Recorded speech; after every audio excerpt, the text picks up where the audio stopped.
So my name is Monika. I am Polish, living in Ghana for the last 5 years. First time my feet stepped here 8 years ago. I am a charity worker. I run an organization. I am founder and director of Start from Ghana Foundation. I was born in Ghana. I'm a Ghan to be precise. I work with a shipping company called Yosonas Ghana Investment Limited. We act as agents for ships. We have a branch in Togo, Yosonas Togo Sa, and I also supervise everything in Yosonas Togo Sa. Oh, and co-director of Start from Ghana Foundation. Yes.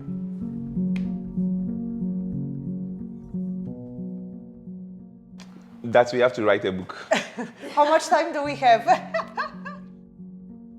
We both have this common friend, a Polish friend. So I remember this fateful day she called me to inform me that she had a friend, like a sister to her, who is coming to Ghana to act as a volunteer in the central region. She managed to inform her friend that she had a very good friend here in Ghana who can take very good care of her while she's here.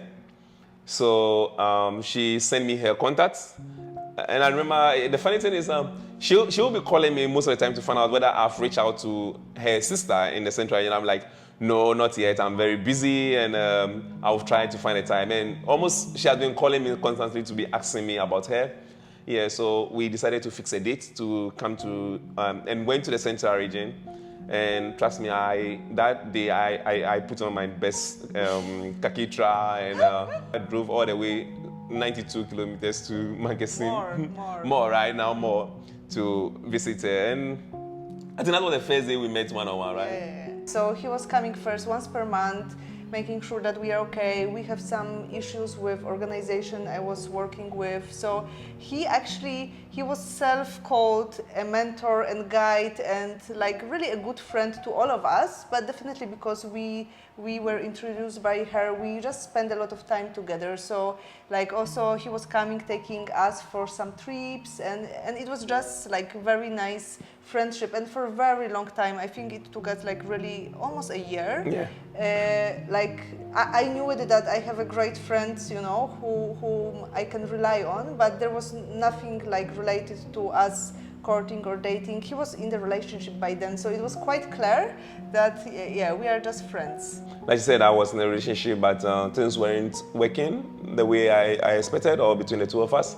And sometimes even she have to coach me, you know, trying to give me some piece of advice. It wasn't working, right? I was not that she was giving me a bad advice. It was good because before, I think this our common friend was the one who normally we talk a lot among the two of us. Finally, I decided to call it quits, and you know, it was the moment that I was like, okay, now I comforted him. Yeah, I have to do things by my own, and started asking God some questions, and why must I be doing all these kind of things for people, and then this thing will happen to me and that kind of stuff.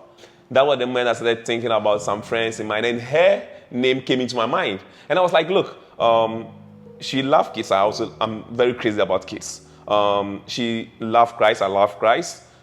She's like the people's person. She smiles a lot, talks to people a lot, and that kind of person people knows me to be. So we have a lot of things in common, right? So, hey, guy, what are you waiting for? Why don't you know, try to approach her and ask if there is any chance? But trust me, before even making that mind, I was 100% sure that it might work. Very romantic Ghanaian proposal, right? Let's check it.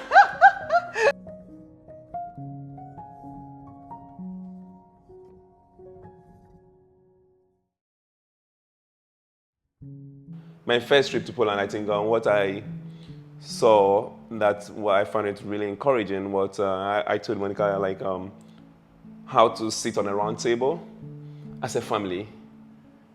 You know, you have your whole family come in, sitting on a round table. You eat, you discuss issues, which doesn't exist here for me, right? Because it's like I was making a funny out of it. I was like, even during Christmas, right? My parents will cook, right? And they'll be like, okay, we are inviting all of you to, we are four. We are inviting you to come to the house and come and eat. My brother, who is living somewhere, might decide to go early with his kids. Eat, they will play around and just leave. By the time I will get there, everybody is gone. I only have to go and grab my food, come and sit down and eat, right? So you don't have that kind of family reunion around the table. Because in my country, it doesn't exist. You know, you go and buy your food and come and eat, and then just you call somebody, come and sit down and eat. Oh, okay. I go to the kitchen, dish my food, go and sit somewhere in front of the TV, and I'll be eating alone whilst I watch the TV. Meanwhile, it's different. So I found it. Oh, I need. If there's something I have to do, then I have to learn how best I'll be able to sit with my family on a round table. Not even only on occasions, but it's something that have to occur regular. Because immediately you try to do that, it's like you are building a family. And family that strive together always live together. So you sit down on a table, you try to eat, share with somebody, each and everyone, then you know what is in the mind of other people around the table. And if there's anything to fix, you go ahead and fix it at the right moment. And I think I have a little bit different experience because I'm also going to trip into the food side. So when I start to work in the village, one thing is actually eating from one bowl. Is something what like first I was like shocked, then I have like so many feelings about this, but I think this is the most beautiful tradition that I actually embrace here and notice here, where people actually, with the little that they have, it can be 2 fishes, 1 kenkey, you know, a little bit of pepper, they put on the one plate and invite everyone around, like they are saying you are invited.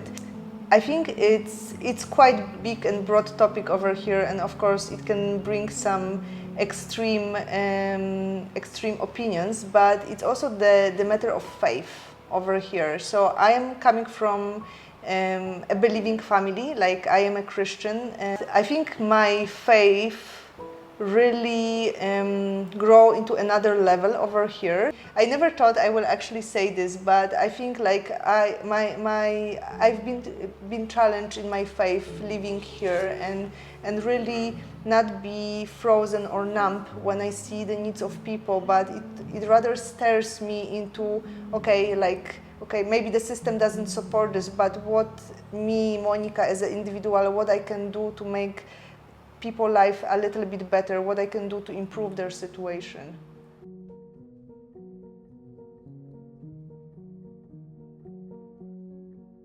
I came to Ghana, I remember very well this day, 4th of February 2013.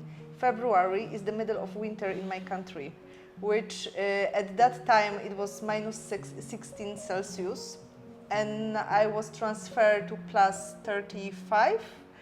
I remember for 3 weeks, if I am not lying, like 3 weeks, literally every day, the amount of sweat that was coming out of me, I regret I don't Was have, enough to water the flowers, right? yeah, absolutely. Yeah, I won't go into details, but this was definitely like a biggest, not cultural, but like climatical shock to me.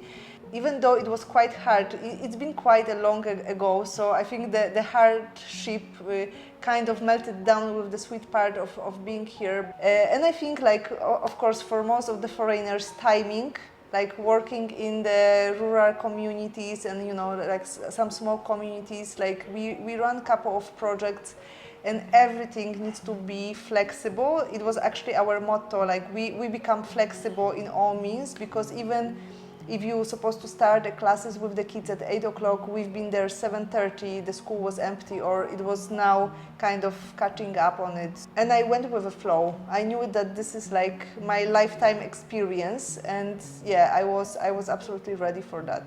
Literally, when I'm thinking about our relationship, I always dreamed about a person who becomes my friend.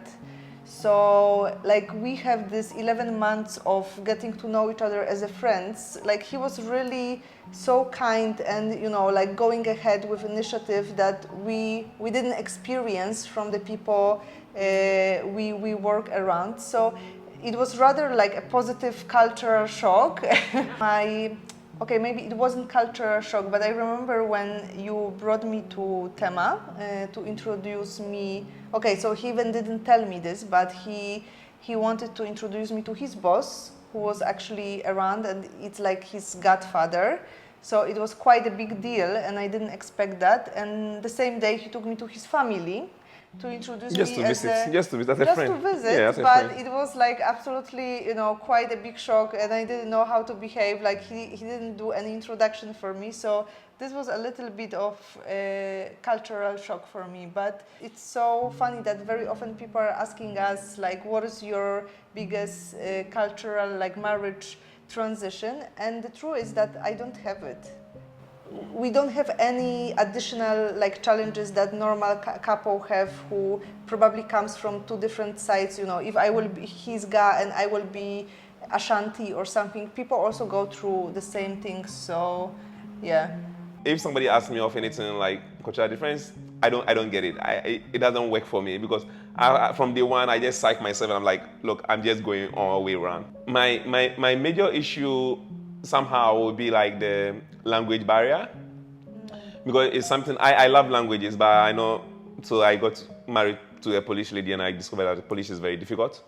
But you are doing well. Yeah, I'm doing well. Yes, I'm still learning, of course, but sometimes you have to interact with people when they're in Poland and stuff, and they see you like different skin. They see you like they want to interact with you, they want to know more. Sometimes I try to give them the basic, and I think that's the problem. When I give them the basic, they thought I know how to speak the language, so they always wanted to give me more.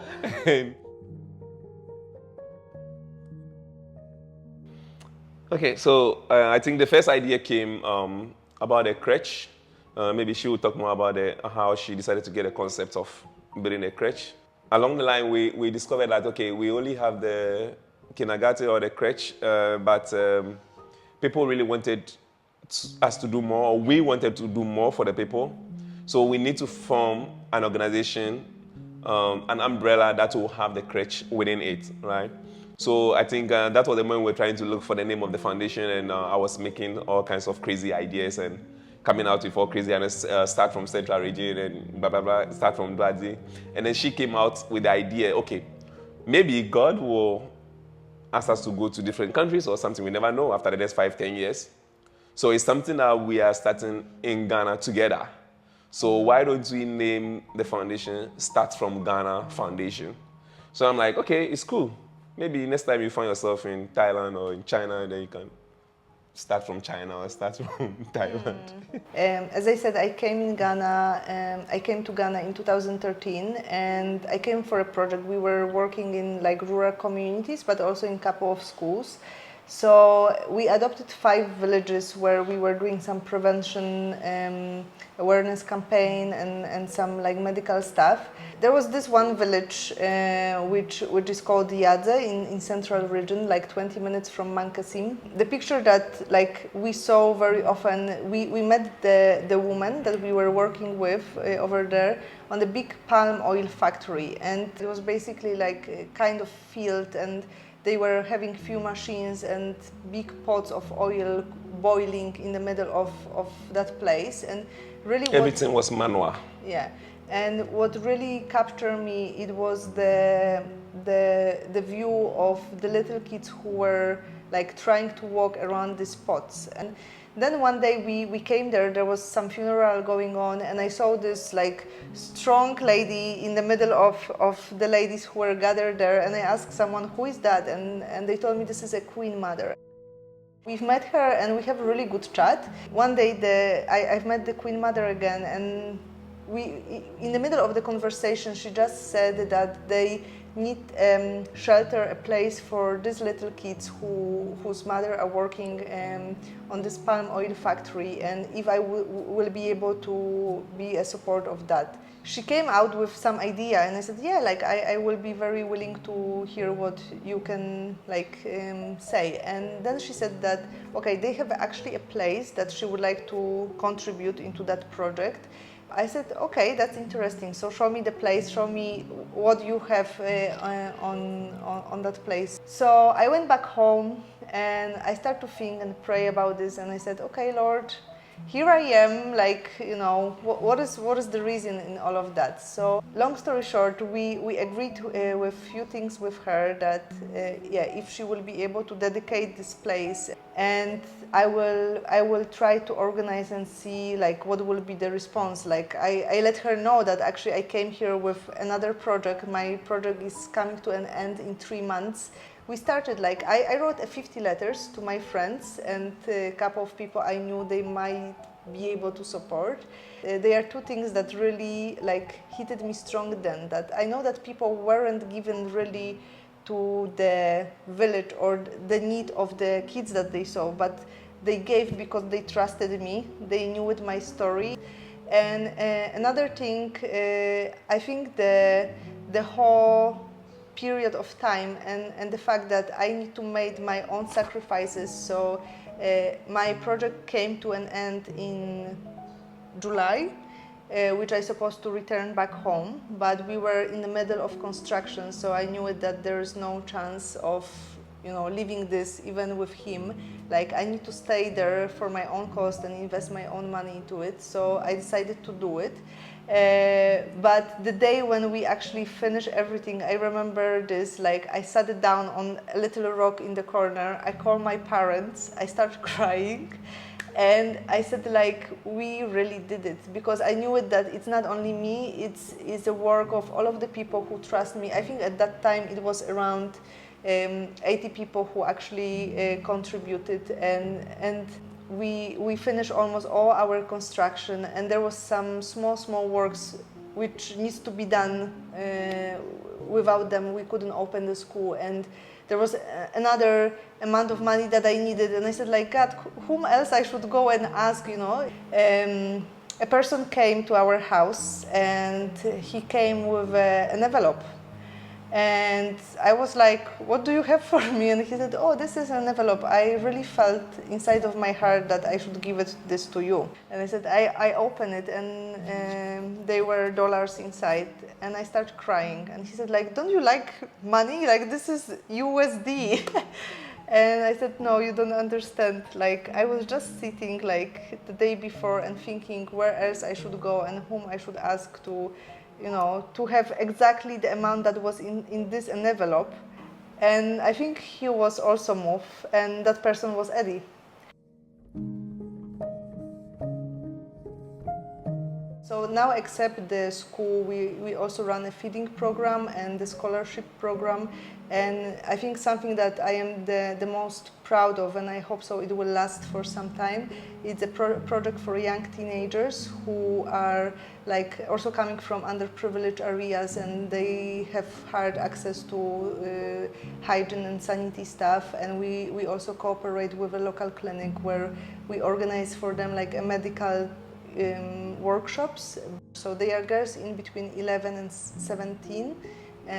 So they are in GAS 1, 2, or 3, and in the future they also need to make the decision what do they want to do with their life. So as we know, in rural communities, like, teenage pregnancy is actually quite a big challenge, and we try to put all our resources in a place to actually help them to decide about this and recognize that they have this decision to be a mother in a certain age, but you also have the decision to decide that you can go to school and do other things.